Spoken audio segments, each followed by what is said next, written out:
एजिकल का ग्रंथ अध्याय 40 भावी मंदिर।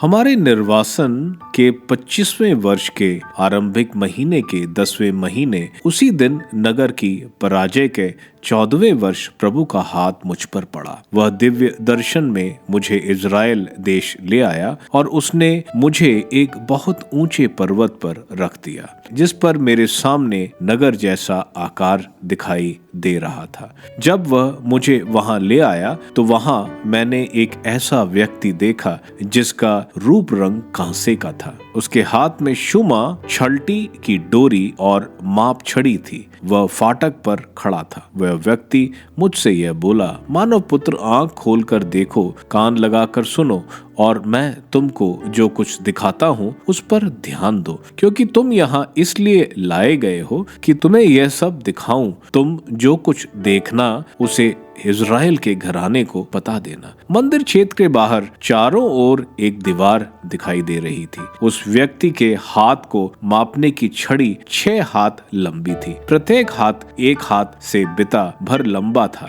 उसकी दीवार की मोटाई नापी जो 1 हाथ थी और उसकी ऊंचाई माप छड़ी के बराबर। पूर्वी फाटक। इसके बाद वह पूर्वी फाटक के भीतर गया, उसकी सीढ़ियों पर चढ़ गया और उसके फाटक की दहली नाप जो माप छड़ी के बराबर थी। बगल के कमरों की लंबाई माप छड़ी के बराबर थी और चौड़ाई माप छड़ी के बराबर थी। बगल के कमरे के बीच की पूरी की दूरी 5 हाथ थी और भीतरी फाटक के द्वार मंडप के समीप फाटक की देहली की चौड़ाई माप छड़ी के बराबर। इसके बाद उसने प्रवेश द्वार के मंडल को नापा तो 8 हाथ निकला और उसके भित्ति स्तंभ 2-2 हाथ। फाटक का द्वार मंडल सबसे भीतर की ओर था। पूर्वी फाटक के दोनों ओर 3-3 कमरे थे। तीनों एक ही माप के थे और दोनों ओर के भित्ति स्तंभ भी एक ही माप के थे। उसने फाटक के प्रवेश मार्ग के मुख की चौड़ाई नापी जो 10 हाथ थी और प्रवेश मार्ग की चौड़ाई जो 13 हाथ थी। बगल वाले कमरों के सामने दोनों ओर 1-1 हाथ ऊंचा चबूतरा था। बगल वाले सभी कमरे दोनों तरफ 6-6 हाथ के थे। उसने एक ओर के बगल वाले कमरों के पिछले भाग से दूसरी ओर के बगल वाले कमरों के पिछली भाग तक फाटक की लंबाई नापी। एक के दरवाजे से दूसरे के दरवाजे की दूरी 25 हाथ थी। उसने द्वार मंडल की माप भी निकाली जो 20 हाथ निकली। प्रवेश द्वार के मंडप के चारों ओर प्रांगण था। प्रवेश द्वार के फाटक के सामने वाले भाग से लेकर फाटक के भीतरी द्वार मंडल के अंत तक की लंबाई 50 हाथ थी। प्रवेश द्वार में चारों ओर खिड़कियां थी जो बगल वाले कमरे के भित्ति स्तंभों की ओर सक्रिय हो गई थी। इसी प्रकार द्वार मंडप में भी भीतर चारों ओर खिड़कियां थी और भित्ति स्तंभों पर खजूर वृक्ष खुदे थे। बाहरी प्रांगण। इसके बाद वह मुझे बाहरी प्रांगण में ले आया जहां कमरे थे और प्रांगण के चारों ओर विस्तृत फर्श था। फर्श के सामने 30 कमरे थे। फर्श फाटकों के पास था और वह फाटकों की लंबाई के बराबर चौड़ा था। वह निचला फर्श था। उसने निचले फाटक के भीतरी सिरे से लेकर भीतरी प्रांगण के बाहरी सिरे तक की दूरी नापी। वह 100 हाथ थी। उत्तरी फाटक। तब वह मेरे आगे आगे उत्तर की ओर गया और वहां बाहरी प्रांगण में उत्तर मुख का एक फाटक दिखाई पड़ा। उसने उसकी लंबाई चौड़ाई नापी। उसके बगल वाले 3-3 कमरे उसके भित्ति स्तंभ और द्वार मंडप उसकी माप के थे जैसे पहले फाटक के। उसकी लंबाई 50 हाथ थी और उसकी चौड़ाई 25 हाथ। उसकी खिड़कियां, उसका द्वार मंडप और उसके खजूर वृक्ष उसी आकार के थे जैसे पूर्वी मुख वाले फाटक के। उसके पास 7 सीढ़ियां चढ़कर पहुंचा जा सकता था और उसका द्वार मंडप भीतर की ओर था। पूर्वी फाटक की तरह ही उत्तरी फाटक के सामने भीतरी प्रांगण में जाने का फाटक था। उसने एक फाटक से दूसरे फाटक की दूरी नापी। वह 100 हाथ थी। दक्षिणी फाटक। वह मुझे दक्षिण की ओर ले गया और वहां दक्षिण की ओर एक फाटक दिखाई पड़ा। उसने उसके भित्ति स्तंभों और द्वार मंडप को नापा।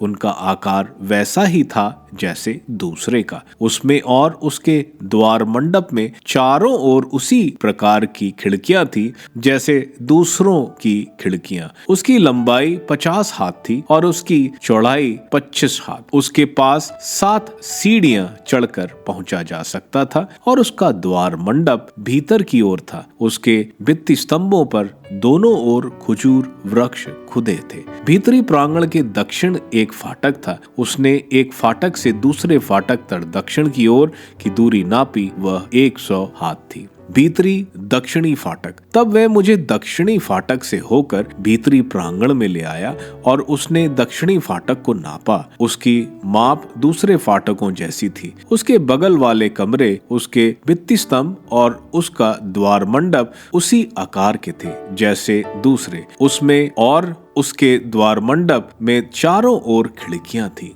उसकी लंबाई 50 हाथ थी और उसकी चौड़ाई 25 हाथ। उसके चारों ओर 25 हाथ लंबे और 5 हाथ चौड़े द्वार मंडप थे। उसके द्वार मंडप का मुख बाहरी प्रांगण की ओर था। उसके भित्ति स्तंभों पर खजूर वृक्ष खुदे थे और उसकी सीढ़ी में 8 सोपान थे। भीतरी पूर्वी फाटक। वह मुझे पूर्वी भाग के भीतरी प्रांगण में ले गया और उसने फाटक को नापा। उसकी माप दूसरी फाटकों जैसी थी। उसके बगल वाले कमरे, उसके भित्ति स्तंभ और उसका द्वार मंडप उसी आकार के थे जैसे दूसरे। उसमें और उसके द्वार मंडप में चारों ओर खिड़कियां थीं। उसकी लंबाई 50 हाथ थी और उसकी चौड़ाई 25 हाथ। उसके द्वार मंडप का मुख बाहरी प्रांगण की ओर था। उसके भित्ति स्तंभों पर खजूर वृक्ष खुदे थे और उसकी सीढ़ी में 8 सोपान थे। भीतरी उत्तरी फाटक। तब वह मुझे उत्तरी फाटक के पास ले आया और उसने उसे नापा। उसकी माप दूसरे फाटकों जैसी थी। उसके बगल वाले कमरे, उसके भित्ति स्तंभ और उसका द्वार मंडप उसी आकार के थे जैसे दूसरे। उसमें चारों ओर खिड़कियां थी। उसकी लंबाई 50 हाथ थी और उसकी चौड़ाई 25 हाथ। उसके द्वार मंडप का मुख बाहरी प्रांगण की ओर था।